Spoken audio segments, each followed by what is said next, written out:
Hello students, my name is Preeti. आज हम class 12 physics में चैप्टर नंबर 7 का लेक्चर नंबर 5 करने जा रहे हैं। इसमें एक या दो टॉपिक बचे हुए हैं, एक एलसी ऑसिलेशन और एक एसी जनरेटर। सबसे पहले हम लोग एसी जनरेटर वाले टॉपिक को कवर कर लेते हैं कि एसी जनरेटर होता क्या है। ये एक ऐसी डिवाइस होती है जो एक मैकेनिकल एनर्जी को इलेक्ट्रिकल एनर्जी में कन्वर्ट करती है, ठीक है। और ये जिस फिनोमेना पर बेस्ड होती है वो होती है इलेक्ट्रोमैग्नेटिक इंडक्शन, ठीक है। इसी बात को हम सब इसमें कवर करने जा रहे हैं। It is a device, what is that? It is a device It is a device that convert mechanical energy to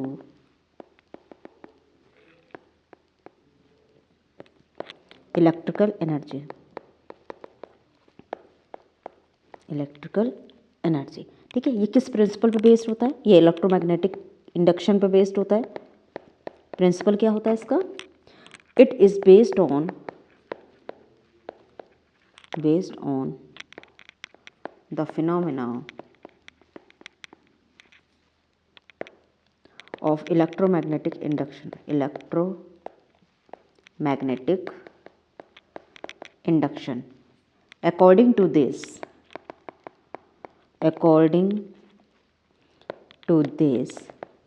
whenever a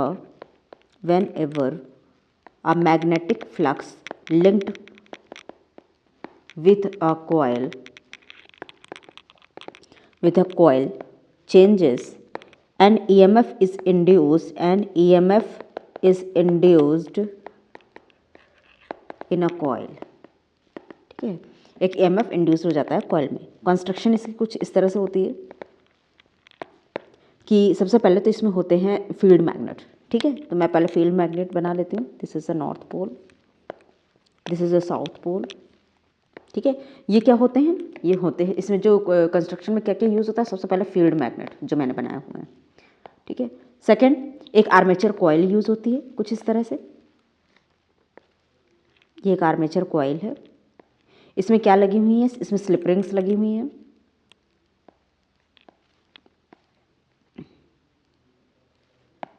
ठीक है। इसके क्रॉस हम लोग यहाँ पे आउटपुट ले लेते हैं, ठीक है। यहाँ पे आउटपुट ले लेते हैं। इसमें और क्या क्या यूज़ होते हैं? सबसे पहले field magnet, armature coil, slip rings, brushes and external circuit, ठीक है। ये है आपका एक्सटर्नल सर्किट, ठीक है। ये क्या है आपके? यहाँ पे ये ब्रशेस हैं, ये हैं आपके स्लिप रिंग्स, और ये जो आपकी कॉइल है ये रोटेटिंग कॉइल है। This is armature coil. इसी को हम लोग डायनेमो के भी नाम से जानते हैं। इस एसी जनरेटर को हम लोग डायनेमो के नाम से भी जानते हैं, डायनेमो, ठीक है। एक डायनेमो से हम लोग जानते हैं। इसमें इस तरह से हम लोग कॉइल को रोटेट करते हैं, ठीक है। तो क्या होता है, उसके अंदर का फ्लक्स चेंज होता है, EMF इंड्यूस हो जाती है उसमें, ठीक है। यही सारा फिनोमेना इसमें चलता रहता है, ठीक है। अब हम लोग बात करते हैं ये क्या होता है। इसमें मैग्नेटिक फील्ड कैसी होगी? नॉर्थ से साउथ की तरफ होगी। ये मैग्नेटिक फील्ड की डायरेक्शन है, ठीक है। और ये कॉइल कुछ इस तरह से है, PQRS। अब मैंने क्या किया, जब मैं इस कॉइल को, ठीक है, when a coil is rotated clockwise direction, तो क्या होता क्या है, अगर मैं इसको क्लॉकवाइज रोटेट करती हूँ, ठीक है, तो ये क्या होगा, PQ आपका इनवर्ड चला जाएगा, RS आउटवर्ड चला जाएगा, ठीक है। PQ कैसा जाएगा? इनवर्ड, और RS कैसा चला जाएगा? आउटवर्ड। और फ्लेमिंग का जब राइट हैंड रूल हम लोग अप्लाई करेंगे यहाँ पे, ठीक है, तो मुझे करंट की डायरेक्शन मिल जाएगी, ठीक है। फ्लेमिंग्स राइट हैंड रूल से, Fleming right hand rule gives the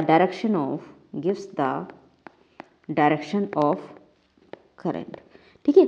initially क्या होता है? इनिशियली मैं देखती हूँ, अगर आर्मेचर कॉइल मेरी ऐसी पड़ी हुई है, ठीक है, तो उसका नॉर्मल वेक्टर आउटवर्ड होगा, ठीक है। और मैग्नेटिक फील्ड नॉर्थ से साउथ की तरफ, तो वो जो एंगल बन रहा है वो 90 डिग्री, तो यहाँ पे जो फ्लक्स होगा 0 होगा, ठीक है। लेकिन जब मैं कॉइल को रोटेट करूँगी, ठीक है, तो उसका नॉर्मल वेक्टर और मैग्नेटिक फील्ड की डायरेक्शन दोनों सेम हो जाएंगी, ठीक है। तो एंगल हो जाएगा 0, तो यहाँ पे कितना हो जाएगा आपका फ्लक्स, कितना हो 5 फ्लक्स हो जाएगा आपका BA, ठीक है। अगर फ्लक्स चेंज हुआ, ठीक है, तो आपका EMF इंड्यूस हो जाएगा, ठीक है। इन्हीं सारी बातों को हम लोग लिख लेते हैं यहाँ पे।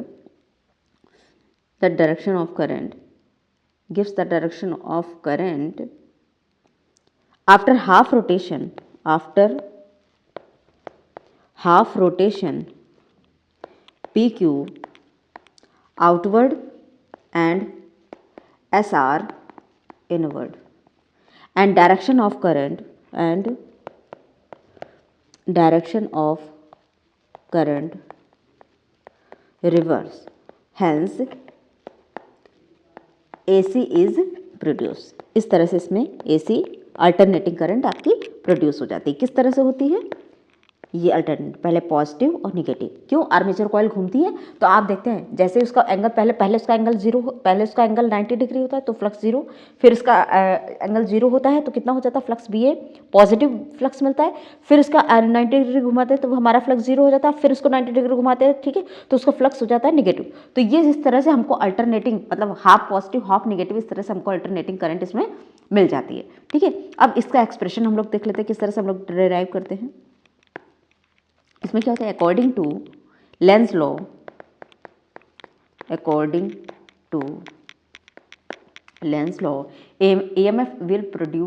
EMF is induced in such a way it will oppose the cause of this, ठीक है। तो इसका हमें क्या पता है, according to this law EMF induced expression is given by E is equal to -N d∅/dt, और फ्लक्स होता है क्या है BA cos थीटा, और थीटा आपका क्या है, ठीक है, थीटा होगा आपका ओमेगा टी। क्यों, omega is equal to θ/t होता है, तो आपका थीटा हो जाएगा ओमेगा टी। तो यहाँ पे 5 हो जाएगा BA cos ओमेगा टी, ठीक है। अब मुझे इसकी वैल्यू पुट करनी है, E is equal to -N dBA cos omega T upon dt। यहाँ पे क्या क्या बाहर आ जाएगा, NBA, ठीक है, D cos omega T upon dt, ठीक है। इसकी वैल्यू क्या हो जाएगी, NBA minus sine omega T into omega, ठीक है। तो यहाँ पे अपॉन में कुछ नहीं होगा, ठीक है। तो यहाँ पे हो जाएगा NBA omega sine omega T, ठीक है। तो ये माइनस और ये माइनस ये आपस में प्लस हो जाएंगे, तो यहाँ पे EMF आपका हो जाएगा NBA omega sine omega T, ठीक है। और ये जो EMF की वैल्यू होती है E0 साइन ओमेगा टी, ठीक है, ये आपका होता है। तो E0 आपका क्या होता है, NBA ओमेगा। ये बहुत ही इंपॉर्टेंट फॉर्मूला है, इससे रिलेटेड क्वेश्चंस भी आ जाता है। E0 साइन ओमेगा टी, और ये E0 क्या होता है, NBA ओमेगा। ये इसका होता है maximum EMF induced in this coil, ठीक है। अब हम लोग आगे बात करते हैं LC ऑसिलेशन के बारे में। LC ऑसिलेशन होता क्या है, ठीक है। सबसे पहले हम लोग ऑसिलेशन के बारे में जान लेते हैं, क्या होता है ऑसिलेशन, ठीक है। ऑसिलेशन क्या होता है, सपोज ये आपका कोई पेंडुलम है, ठीक है। अभी इसकी क्या है, अभी इसकी पोटेंशियल एनर्जी 0 है, ठीक है। अभी मैंने इसको क्या किया, मैंने इसको रोटेट किया, मैंने यहाँ से इसको काइनेटिक एनर्जी प्रोवाइड की, यहाँ पे जाके अभी इसकी जो पोटेंशियल एनर्जी है यहाँ पे हमने इसको काइनेटिक एनर्जी दी, ठीक है। फिर ये कुछ टाइम के बाद ये यहाँ पे आ गया, जब ये किसी हाइट तक पहुँच गया तो इसके अंदर पोटेंशियल एनर्जी आ गई, ठीक है। इसी तरह जब ये यहाँ से वापस गया, ये भी यहाँ से वापस गया, तो यहाँ पे फिर इसके पास पोटेंशियल एनर्जी आ गई, ठीक है। तो ये काइनेटिक एनर्जी से पोटेंशियल एनर्जी से काइनेटिक एनर्जी, ये जो इसका चेंज होता है इसी को बोलते हैं हम ऑसिलेशन, ठीक है। अब हम LC ऑसिलेशन के बारे में बात करते हैं। LC ऑसिलेशन क्या होता है, सबसे पहले एक कैपेसिटर होता है, LC में L और C दोनों होने चाहिए, ठीक है। ये आपके इंडक्टर कॉइल है, ये आपका कैपेसिटर है। अब सपोज यहाँ पे कैपेसिटर आपका फुल्ली चार्ज है, ठीक है, ये आपका कैपेसिटर फुल्ली चार्ज है, मतलब 1/2 Q0² ये इसका है आइडियल कैपेसिटर, ये है आपका आइडियल कैपेसिटर, ये है आपका आइडियल इंडक्टर, ठीक है। इनिशियली क्या था, इससे करंट आपकी फ्लो, इनिशियली इसके पास कोई करंट नहीं थी, फिर धीरे धीरे जैसे इसने करंट फ्लो करना स्टार्ट कर दिया, ठीक है, फिर इसके बाद क्या होगा, ये जो कैपेसिटर है ये डिस्चार्ज होना स्टार्ट हो जाएगा, ठीक है। अगर ये डिस्चार्ज होगा तो यहाँ से करंट फ्लो होना स्टार्ट हो जाएगा। अगर ये यहाँ से करंट फ्लो करा देगा, यहाँ से करंट फ्लो, तो ये धीरे धीरे इंडक्टर चार्ज होने लगेगा। अगर ये इंडक्टर चार्ज होगा, ठीक है, तो हम लोग यहाँ पे ये देखेंगे कि इंडक्टर चार्ज होने के बाद इसके पास जो एनर्जी है 1/2 L आई स्क्वायर। ठीक है, पहले इसके पास क्या थी, पहले इस कैपेसिटर के पास केवल एनर्जी थी। ठीक है, पहले सिर्फ इस कैपेसिटर के पास एनर्जी थी आपके। ठीक है, यहाँ पे सिर्फ आपके कैपेसिटर के पास एनर्जी थी। यहाँ पे क्या हुआ, आपके कैपेसिटर और इंडक्टर दोनों के पास एनर्जी आ गई। अब क्या हुआ, ये कैपेसिटर फुल्ली डिस्चार्ज हो चुका है। तो अब ये फुल्ली अगर डिस्चार्ज हो गया है, ठीक है, तो केवल इंडक्टर के पास एनर्जी होगी। ठीक है, केवल इंडक्टर के पास 1/2 L I नॉट स्क्वायर। ठीक है, ये इंडक्टर की एनर्जी होगी, ये एनर्जी इसके इंडक्टर की है और यहाँ पे मैक्सिमम करंट इसकी I नॉट है। ठीक है, तो केवल ये इंडक्टर के पास इसकी एनर्जी है, इंडक्टर के पास इसकी एनर्जी है केवल। ठीक है, इंडक्टर के पास होती कौन सी एनर्जी है, वो मैग्नेटिक एनर्जी होती है। ठीक है, ये होती है इलेक्ट्रिकल एनर्जी कैपेसिटर में, इलेक्ट्रिकल एनर्जी, और इसमें होती है मैग्नेटिक एनर्जी, मैग्नेटिक एनर्जी। ठीक है, तो जैसे हम लोग इस कैपेसिटर को चार्ज करेंगे, ठीक है, तो ये फुल्ली चार्ज हो जाएगा। ठीक है, अभी अगर ये देखिए, अगर इस यहाँ पे ये फुल्ली चार्ज हो चुका है, ठीक है, पूरा इसमें करंट आ चुका है, तो अब ये क्या करेगा, अब ये अपनी एनर्जी को यहाँ पे अभी इसमें जो करंट होगी, ठीक है, देखिए ईएमएफ किस तरह से इंड्यूस होता है कि मतलब ये इस कॉज का अपोज करे। ठीक है, तो अगर यहाँ पे जा रही है करंट, अगर यहाँ पे धीरे धीरे करंट अगर कम हो रही, फ्लक्स कम हो रहा है, तो इसको बढ़ाने के लिए हमको सेम डायरेक्शन में करंट भेजनी पड़ेगी। तो क्या होगी, हम इसी डायरेक्शन में करंट भेज देंगे।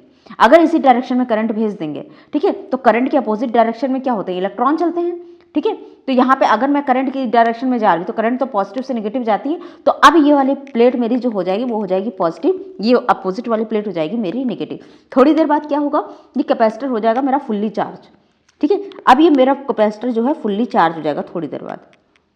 ठीक है, यहाँ पे ये कैपेसिटर, अब यहाँ पे इंडक्टर की एनर्जी हो जाएगी 0 और यहाँ पे कैपेसिटर की एनर्जी हो जाएगी फुल्ली चार्ज, कैपेसिटर की पूरा तरह से फुल्ली चार्ज हो जाएगा यहाँ पे। तो ये जो आप देख रहे हैं, अब इसके बाद फिर क्या होगा, फिर ये यहाँ पे देखिए, इसकी जो ये प्लेट है ये पूरी पॉजिटिव हो जाएगी फुल्ली चार्ज, और यहाँ पे ये प्लेट इसकी पूरी निगेटिव हो जाएगी।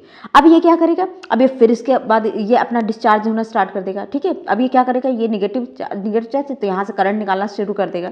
ठीक है, ये प्रोसेस जो इलेक्ट्रिकल एनर्जी का मैग्नेटिक एनर्जी और मैग्नेटिक एनर्जी का इलेक्ट्रिकल एनर्जी में जो कन्वर्जन है, इसी को हम लोग एलसी ऑसिलेशन बोलते हैं। ठीक है, तो हम लोग यहाँ पे लिख सकते हैं, टू कन्वर्ट